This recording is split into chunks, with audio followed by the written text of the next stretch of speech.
আসলে আমরা কোরআন শোনাতে চাই, আমাদের টার্গেটটা কি, উদ্দেশ্যটা কি? কোরআনের প্রাণ সত্তাটা কি, কোরআনের প্রাণ কি?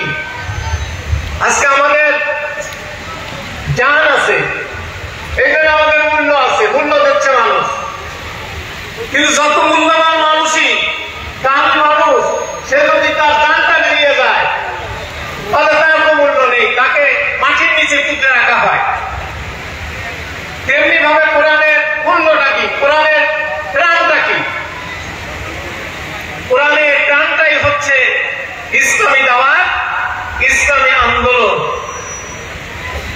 ইসলামী দাওয়াতকে কেন্দ্র করে কোরআন নাযিল হয়েছে। আপনি আরাম কিনারায় বসে বসে, মসজিদের এক কোণে বসে বসে আপনি কোরআন তেলাওয়াত করে কোরআনের প্রাণ খুঁজে পাবেন না। রাসূল আকরাম সাল্লাল্লাহু আলাইহি ওয়াসাল্লাম তিনি যখন ওহী প্রাপ্ত হয়ে ঘরে আসলেন, মা খাদিজা রাদিয়াল্লাহু আনহাকে বললেন, আমাকে কম্বল দিয়ে ঢাকা, আমার খুব ভয় হচ্ছে, আমার প্রাণের আশঙ্কা হচ্ছে।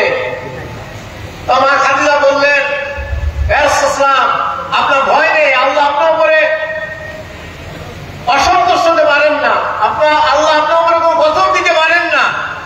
তার কারণ আপনি হচ্ছেন মানুষকে সেবা দেন, মানুষের পাশে গিয়ে দাঁড়ান, দুস্থ মানবতার পাশে আপনি থাকেন, বিধবাদের পাশে থাকেন। এই যে আপনি মানুষের সেবা দেন, মহান রব্বুল আলামিন আপনাকে ধ্বংস করতে পারেন না। তিনি যে সান্ত্বনা দিলেন, যে কথাটি বলে সান্ত্বনা দিলেন, এই কথাটি আমাদের হৃদয়ে, আমাদের ভিতরেও সেভাবে থাকতে হবে। আমার স্ত্রী বা আমার আশেপাশের লোক বলে সে তো বড় উপকারী, সুখে দুঃখে মানুষের পাশে গিয়ে দাঁড়ায়, বিপদে মানুষের পাশে গিয়ে দাঁড়ায়, এটা হচ্ছে আল্লাহর রহমত পাওয়ার একটি সবচেয়ে বড় মাধ্যম। তো রাসূল সাল্লাল্লাহু আলাইহি ওয়াসাল্লামকে কম্বল দিয়ে ঢেকে দেওয়া হলো। বেশ কিছুদিন পর তিনি একটি পাহাড়ে বসেছিলেন, হঠাৎ আসমান থেকে আওয়াজ আসলো, জিবরিল আমিন আওয়াজ দিলেন, ইয়া রাসূলুল্লাহ, ইয়া হাবিবুল্লাহ। উনি খুব ভয় পেয়ে গেলেন, উনি তখন দৌড় শুরু করলেন বাড়ির দিকে। সে পাহাড় থেকে উনি বাড়ি গেলেন, বাড়িতে মা খাদিজাকে বললেন যে আমাকে কম্বল দিয়ে ঢাকো, কম্বল দিয়ে ঢাকো। তখন ওনাকে কম্বল দিয়ে ঢেকে দেওয়া হলো। তখন কোরআন শরীফের দ্বিতীয় যে ওহী নাযিল হয়, প্রথমে সূরা আলাকের 5টি আয়াত নাযিল হয়েছিল, এরপরে সূরা মুদ্দাসসিরের 7টি আয়াত নাযিল হয়। আল্লাহ পাক বলেন, আমি যে আপনাদেরকে বলেছি কোরআন যে রূহু, কোরআনের রূহুটা কি আপনারা খুব ভালোভাবে উপলব্ধি করতে পারবেন যে কোরআনের রূহুটা কি। রাসূল সাল্লাল্লাহু আলাইহি ওয়াসাল্লাম কম্বল মেঝে শুয়ে ছিলেন, ওই অবস্থায় আল্লাহ পাক ওহী পাঠালেন, জিবরিল আমিনকে পাঠালেন। সূরা মুদ্দাসসিরের 7টি আয়াত নাযিল হলো। সেখানে প্রথমে আল্লাহ বললেন, ইয়া আইয়ুহাল মুত্তাফিফ, হে কম্বল পেঁচায় শয্যা গ্রহণকারী, কুম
নির্দেশ মতো চলে না, মানুষ আল্লাহর হুকুম মতো চলে না বলে এখানে শান্তি, মানুষ আল্লাহর নির্দেশ মতো চলে না বলে মারামারি, কাটাকাটি, সুদ, ঘুষ, ধর্ষণ, খুন খারাপি, গুম এগুলো চলছে। মানুষ আল্লাহর হুকুম মতো চলে না, মানুষ এখানে প্রভু সেজে বসছে, আল্লাহর পরিবর্তে নিজেই প্রভু সেজে বসছে, নিজেই রব সেজে বসছে।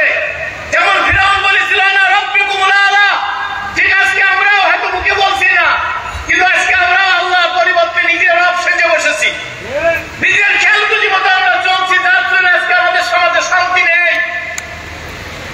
এই জন্য আপনারাই বলুন, এই সমাজে শান্তি প্রতিষ্ঠা করতে হলে, এই সমাজে শান্তি ফিরাতে হলে আমাদেরকে যেমন সব জায়গায় আল্লাহর বিধান আছে, শান্তি আছে, মানুষের ভিতর আল্লাহর বিধান নাই, কোরআন নাই, আল্লাহর আইন নাই, এই জন্য এখানে শান্তি নাই। এই জন্য পৃথিবীতে যদি শান্তি আনতে হয়, কোন ব্যক্তি যদি মনে করেন অমুক কমতে কমতে শান্তি আসবে, অমুক ক্ষমতায় এসে শান্তি আসবে, অমুক আদর্শটাই এবারে শান্তি আসবে, তাহলে বুঝতে হবে আসলে আপনার ইমান নেই, ইমানের সমস্যা আছে। ওই ইমান নিয়ে আল্লাহর কাছে পার পাওয়া যাবে না। আমার ইমানটা নির্ভুল হতে হবে, আমার ইমানটা হতে হবে যে পৃথিবীর কোন তন্ত্রমন্ত্র দিয়ে, কোন মানুষ দিয়ে, কোন মানব রচিত আইন দিয়ে পৃথিবীতে মানুষের শান্তি আসতে পারে না। এই পৃথিবীতে শান্তি যদি আমরা প্রতিষ্ঠিত করতে চাই, যেমন আসমান জমিনের সব জায়গায় আল্লাহর আইন চালু আছে, সেখানে শান্তি আছে। যদি মানুষের ভিতরে আমরা শান্তি দিতে চাই, তাহলে মানুষের ভিতরে আল্লাহর আইন চালু করতে হবে, তাহলে এখানে শান্তি হবে। এই কথাটা বিশ্বাস করে না তারা তাদের ইমান নাই। এই কথার উপর বিশ্বাস আসতে হবে। শান্তি যেখানে সেখানেই থাকবে, যেখানে আল্লাহর আইন থাকবে। যেখানে আল্লাহর আইন নেই সেখানে শান্তি নাই।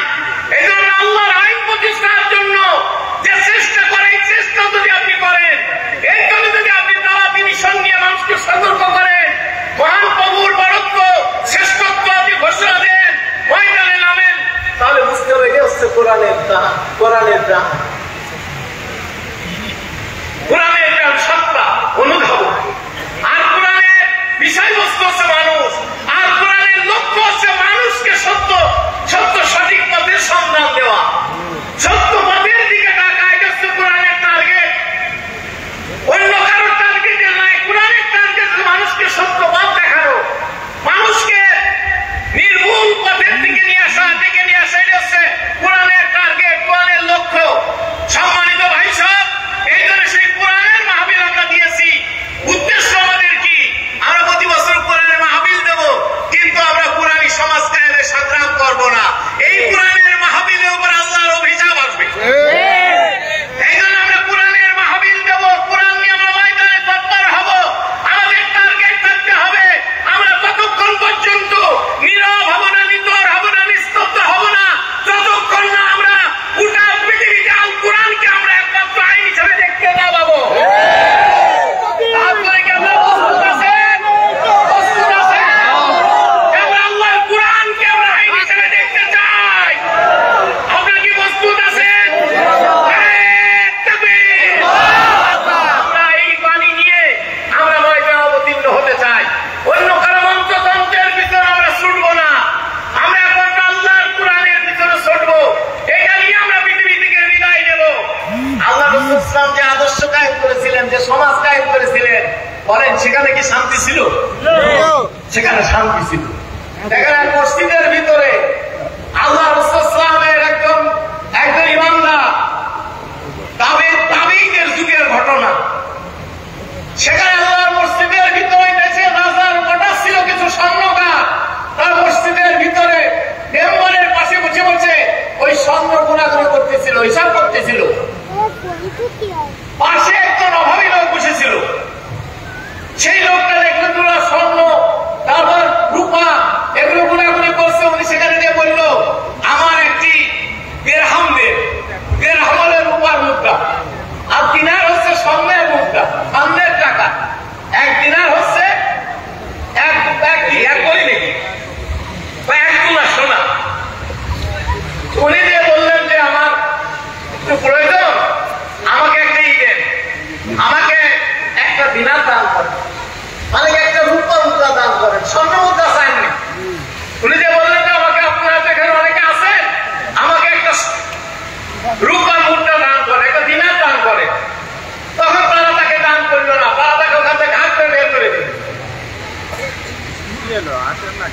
তখন উনি এক পাশে চুপ করে বসে থাকলেন। বসে থাকার পর সেখানে ওই লোকগুলো আস্তে আস্তে চলে গেল। চলে যাওয়ার পর একজন ব্যক্তি সে 5,000 দিনার এর একটা ব্যাগ ওখানে ভুল করে ফেলে রেখে চলে গেছে। সে তখন কিছুক্ষণ পরে প্রমোদন করে আসলো। আর ওই যে গরিব মানুষটা ছিল দেখলো যে এক ব্যাগ স্বর্ণের টাকা। উনি কি করলেন, উনি ওইখানে মাটির মসজিদ ছিল তো মাটি একটু খুঁজে ওই মাটির নিচে রেখে দিলেন, চুপ করে বসে থাকলেন। ওনার কাছে লোক এসে বলছে যে ভাই আমি তো এই 5,000 দিনার এখানে রেখে গেছি, আপনি জানেন কিনা? বলে আমি জানি। কোথায়? ওখানে মাটি দেখালে যে মাটির নিচে আছে, মাটি খুঁজে উনি দিয়ে দিলেন। নিয়ে এসে ব্যক্তি তুমি আর খুঁজে 5,000 দিনার, সে একটা দিরহাম চাইছিল 5,000 দিনার নিয়ে চলে যেতে। তখন সে কি করলো, ওই 5,000 দিনারের ভিতর থেকে 50টা দিনার বের করে তাকে বললো যে তোমার এই 50টা দিনার আমি তোমাকে উপহার দিলাম। তখন উনি সেই 50টা দিনার নিয়ে নিতে অস্বীকার করলেন, প্রত্যাখ্যান করলেন। তখন এই ব্যক্তি অবাকে বলছে যে তুমি আমাদের কাছে একটি দিনারের জন্য লাঞ্ছিত হলে, একটি দিনার তুমি নিলে না, আর আমরা তুমি পেলে না, আর আমরা তোমাকে 50টা দিনার দিলাম, তুমি সেই 50টা দিনার নেস করে এত বড় বোকা কি কেউ আছে? তখন সেই লোকটি বলল কি শোনেন, যদি ইসলামী আইন চালু করতে চান তাহলে এই নৈতিক চরিত্রের অধিকারী আমাদের হতে হবে। সে তখন বলছে যে দেখো আমি তোমাদের কাছে গিয়েছিলাম একটি দিরহামের জন্য, তোমরা যদি আমাকে দিতে আমি বড় কষ্টে ছিলাম, না খেয়েছিলাম, যদি তোমরা দিতে তাহলে তোমরা সবের অধিকারী হতে আর আমিও আমার ক্ষুধা নিবারণ হতো। কিন্তু তোমরা এখন আমাকে 50টা দিনার দিচ্ছ, কি জন্য দিচ্ছ? আমার সততার কারণে, আমার আমানতদারির কারণে তোমরা আমাকে 50টা দিনার দিচ্ছ, আমার সততার বিনিময় দিচ্ছ, আমার আমানতদারির বিনিময় দিচ্ছ। আমি আমার সততা এবং আমানতদারি বিক্রি করার পুঁজি খেলা আসিনি। আমি আমার সততা এবং আমানতদারি আখিরাতের ফল আমার লাভ পাওয়ার জন্য আমি সঞ্চিত করে রেখেছি। আমি তোমার এই 50 দিনার নেব না, আমি এর বিনিময়ে আমি আল্লাহর কাছ থেকে কি আমি জান্নাত নেব, পুরস্কার নেব। আমি ফকির হতে পারি, গরিব হতে পারি, কিন্তু আমার সততা এবং আমানতদারি আমি বিক্রি করব না। এমন একটি সমাজ আল্লাহ রাসূল কায়েম করেছিলেন। আজকে বাংলাদেশে যদি কোরআনী সমাজ কায়েম হয়, কোরআনী মানুষ দিয়ে, সোনার মানুষ দিয়ে, চরিত্রবান নেককার মানুষ দিয়ে যদি এখানে কোরআনী সমাজ কায়েম হয়, তাহলে তারা তাদের জীবন চলে যাবে, তারা বিলাবে, তারা ভোগ করবে না। আজকে অনেক আমাদের দেশে আন্দোলন হচ্ছে, অনেক আন্দোলন করতে গিয়ে অনেকে কোটি কোটি টাকার মালিক হয়েছে। আবার আমাদের 2জন মন্ত্রী, আপনার সাক্ষী, আমাদের 2জন মন্ত্রী 3টে মন্ত্রণালয় চালিয়েছে। মন্ত্রী হওয়ার আগেও তার যে অবস্থায় ছিলেন, মন্ত্রী হওয়ার পরেও তার সে অবস্থায় ছিলেন। আমাদের এমপি গুলো মন্ত্রী হওয়ার আগেও যে অবস্থা ছিলেন, এমপি হওয়ার পরেও সে অবস্থায় ছিলেন। আমাদের অনেক ভাইস চেয়ারম্যান, চেয়ারম্যান, মেম্বার, এগুলো আমাদের অনেক আছে। তারা মেম্বার আগে, ভাইস চেয়ারম্যান হওয়ার আগে যে অবস্থায় ছিলেন, চেয়ারম্যান হওয়ার পরেও তার সে অবস্থায় আছে। তারা ওইটাকে আমানতদার মনে করে। এই আমানতদার যারা ইসলামের ব্যাপারে, আখিরাতের ব্যাপারে গুরুত্ব দেয়, যারা আমানতটাকে আখিরাতের পুঁজি মনে করে, তারাই একমাত্র এই সমাজে শান্তি আনতে পারবে। এখন বলেন, আমরা সেই আমানতদার হিসাবে এই বাংলাদেশে বা এই মাগুরায়, আমরা তো মাগুরাতে আছি, এই মাগুরাতে আমরা আমানতদার, আমরা যে আমানতদার, আমরা সৎ, আমরা নেককার, আমরা ইমানদার, আমরা আল্লাহর আইন চালু করার জন্য আমরা এখানে যে সংগ্রাম করব, আমরা কখনো আমাদের সততা বিক্রি করব না। আমরা আমাদের সততাকে বিক্রি করব না। নারায়ে তাকবীর, নারায়ে তাকবীর। আমাদের সেই সততার বিনিময়ে আমরা কি, আমরা আদালতে আখিরাতে গিয়ে মহান রব্বুল আলামিনের সামনে দাঁড়িয়ে বলবো, আল্লাহ আমাদের সততার মূল্য অত নগণ্য না,